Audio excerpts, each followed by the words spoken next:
Matapos matanggal ni Killua ang needle sa kanyang ulo na inilagay ni Illumi, nagkaroon siya ng mas malawak na kontrol sa kanyang mga desisyon at emosyon.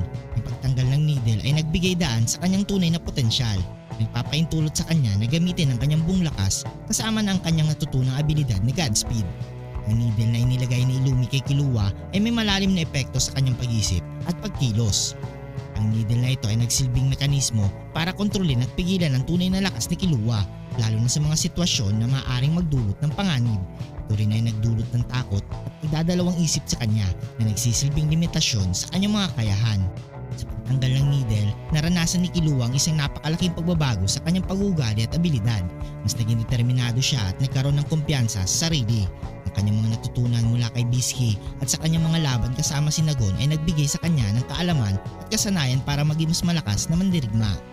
Ang Godspeed ay ang pinakamalakas na teknik ni Killua na nagbibigay sa kanya ng hindi kapani-paniwalang bilis at kapangyarihan. Sa Godspeed, nagkaroon siya ng kakayahang maglabas ng kuryente mula sa kanyang katawan na nagpapabilis ng kanyang paggalaw at reaksyon. Dalawa ang pangunahing aspeto ng Godspeed, ang Whirlwind at ang Speed of Lightning. Ang Whirlwind ay pinahihintulutan nito si Killua na otomatikong matake o umilag sa mga kalaban gamit ang bilis at reflexes na tila automatic. Ang Speed of Lightning ay nagbibigay kay Killua ng kakayahang gumalaw ng napakabilis na parang kidlat. Sa isang laban kay Illumi matapos matanggal ang needle, maraming aspeto ang maaring mangyari. Una, ang mental na kalakasan ni Killua. Matapos matanggal ang needle na mas magiging matatag at desidido si Killua. Ang takot at pagdadalawang isip na idinulot ng needle ay mawawala na magbibigay daan sa kanyang tunay na potensyal. Pangalawa, ang paggamit ng Godspeed. Sa paggamit ng Godspeed makakakuha si Killua ng malaking kalamangan laban kay Illumi. Ang bilis at kapangyarihan ng kanyang mga atake ay maaaring maging mahirap para kay Illumi na makasabay. Pangatlo, ang strategic thinking. Si Killua ay kilala sa kanyang mahusay na taktika sa pakikipaglaban. Ang kombinasyon ng kanyang katalinuhan at Godspeed ay magbibigay sa kanya ng edge laban kay Illumi. Pang-apat, ang karanasan at kaalaman. Ang mga laban ni Killua laban sa mga malalakas na kalaban tulad ni Namento Toyopi at ang kanyang mga training sessions ay nagbigay sa kanya ng sapat na karanasan upang harapin si Illumi. Alam ni Killua ang mga kahinaan ni Illumi tulad ng dependency nito sa needles para kontrolin ang kanyang mga kalaban. Maaari niyang gamitin ang kalamangang ito upang makahanap ng mga opening at depensa ni Illumi at magbigay ng mga matinding atake sa mga mahalagang sandali.